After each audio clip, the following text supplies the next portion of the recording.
Thank you all for coming. Obviously, it's a very sad occasion for us, and we don't want to be talking about any of this, but it's something that we're going to persevere and get through. There isn't a lot of update on Sergeant Moore. He's still very critical, still fighting for his life. And, you know, all the good sentiments from the community have been very helpful for our officers and his family, so we very much appreciate that. Lieutenant Stu Miller is in charge of the actual criminal aspect of this, and we're going to talk about our officer, but again, there's not much of an update to tell you. So I'm going to turn it over to Stu. Thanks, Christie. Good afternoon, almost. I can tell you right now that the investigation has been turned over to the multi-agency critical investigative unit. It's being led by the Idaho State Police on the investigation side. As far as public information, I'm told that that's going to be me now. I can tell you on the investigation side right now, I'd hope that everybody has some patience with us. There's multiple scenes that we're trying to get processed, a lot of evidence that we're trying to collect, and just to document everything. It's going to take us a while to get through it all.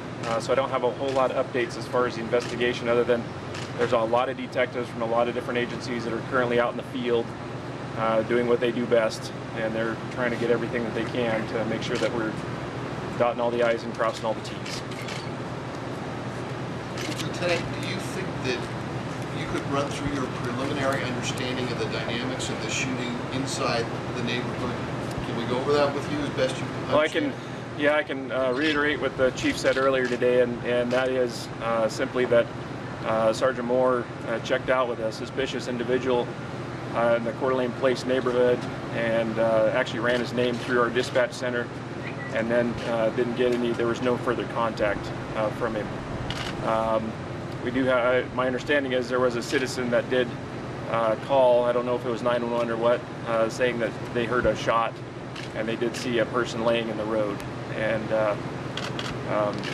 our office, ISP, and the Coeur d'Alene Police Department all responded in a whole bunch of different areas. I know Post Falls picked up the stolen police car after the individual stole it, and found the car over in Post Falls area. Southeast McGuire, I think. Ensued a pursuit ensued after that, and suspect abandoned the vehicle somewhere around the Cisco building, the Walmart at the far end of the county there, and set up a perimeter with several agencies, including Washington agencies and Kootenai County, Post Falls. One of our canines was called in and successfully tracked one individual to an area over by the Walmart where he was found hiding in a semi-truck trailer underneath it. Was not very compliant. The dog subsequently contacted the individual, and he was arrested without further incident. Our viewers should know that Sergeant Moore was doing some proactive police work. He had not been sent there. He sent himself there, and he knew that the area had some property crime problems, and so he was proactively looking after this neighborhood stuff, wasn't he? Yeah. So, you know, I've worked with Sergeant Moore for the last 16 years. He's an excellent officer, a fantastic supervisor.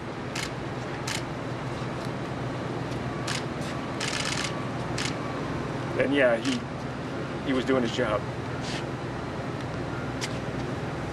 He's a father, he's a husband. Can you tell us how his wife was contacted and when? Yes.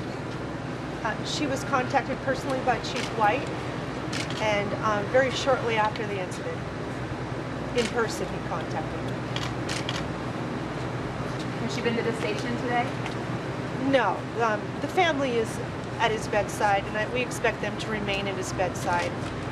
It's been a very busy area up at KMC today. A lot of officers, a lot of family, a lot of people that care about Sergeant Moore.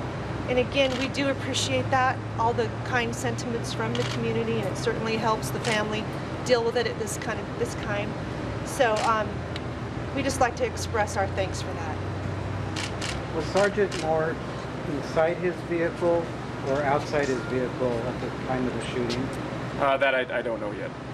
Like I said, you know, we're very early on in this investigation right now. There's a lot to be figured out, found out, and that kind of stuff.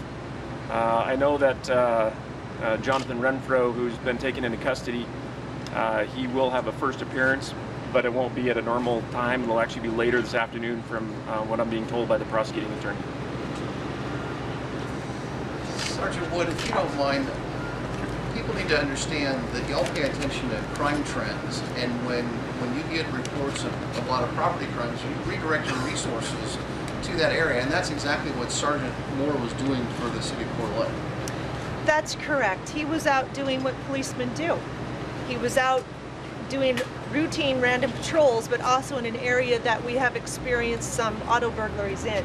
So he was doing what we do, and it's just incredibly tragic.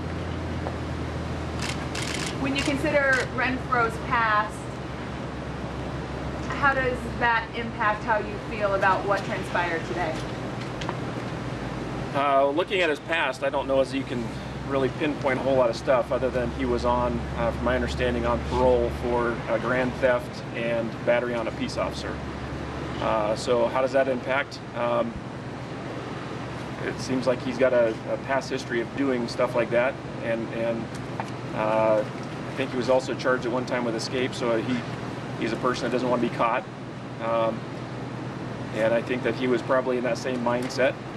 He was doing, I'll quote what Chief said earlier today, but he was a bad guy doing bad things, and Sergeant Moore found him, and you know, that's like Sergeant Wood said, that's what we do, and he did his job. We know Sergeant Moore is a member of this police department, but what kind of impact has he had on this community? Well, he and his family are very entrenched in the community.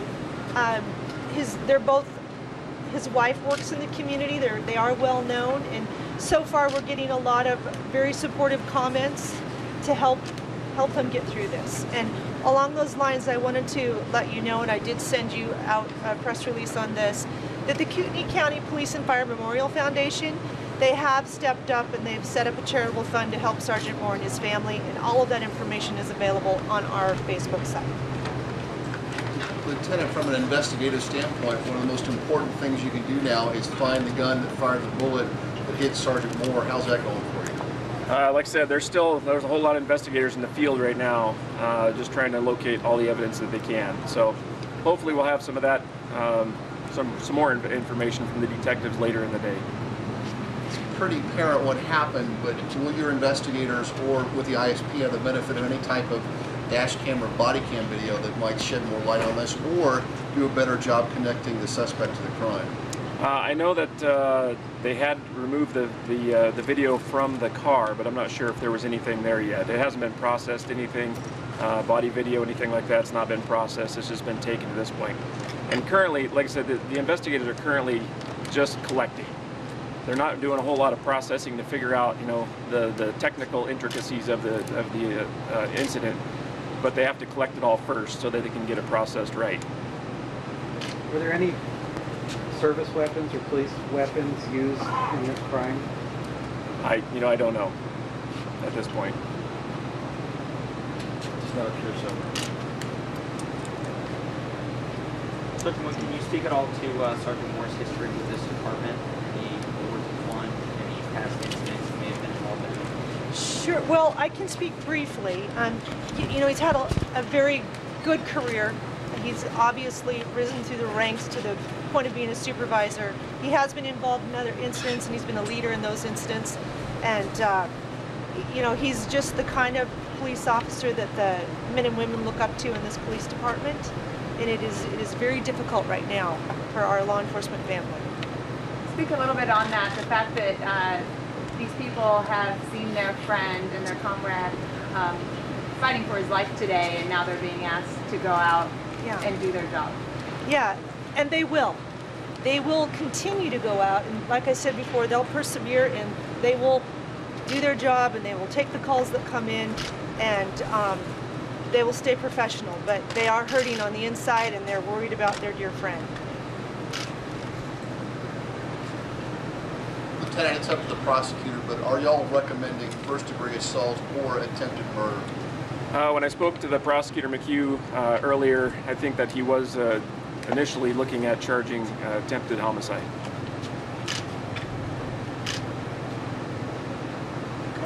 Any further questions? Can you speak to it all? Is Sergeant Moore out of surgery? Was he in surgery? Do you know for how long? Any specifics of that nature at the hospital? I do not know the specifics of what kind of surgeries. I just know he's very critical, and he is being cared for by excellent staff at Kootenai Health, and we appreciate everything they're doing for him. But it is very, very serious, and so we're just waiting to hear the good news. Can you talk about where he sustained his injury? I don't believe I can at this point, but maybe later we could.